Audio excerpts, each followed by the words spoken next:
Welcome to the Slop Farm. Enjoy the video. In this video, I will explain how to make set builder form. Let's dive right into understanding this powerful mathematical notation. Set builder form provides a clear and concise way to define a set by specifying the characteristics its members must possess. It's incredibly useful for representing sets that might have many elements, or even an infinite number of elements, without listing them all out individually. This method ensures clarity and avoids ambiguity in mathematical expressions. Now let's break down the core structure. Every set builder form expression starts and ends with curly braces, indicating it's a set.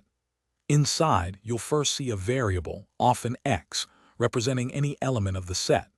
This is followed by a colon or a vertical bar, which you read as such that. Finally, you write the condition or rule that every element x must fulfill to be part of the set. It's like a rule book for set membership. Let's look at a couple of practical examples to solidify your understanding. To represent the set of all even integers, you would write it as x such that x is an even integer. For numbers greater than 5, where y belongs to the set of real numbers, you'd express it as y such that y is greater than 5 and y is a real number. These examples demonstrate how to apply the structure to define specific sets clearly. To master set builder form, remember a few key tips. Always make sure the property you define is crystal clear and leaves no room for misinterpretation regarding set membership.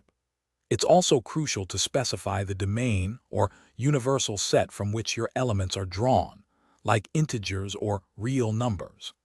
Consistent practice with different types of sets will significantly improve your proficiency and confidence in using this powerful mathematical tool effectively. Thanks for watching. Consider subscribing if we helped you today.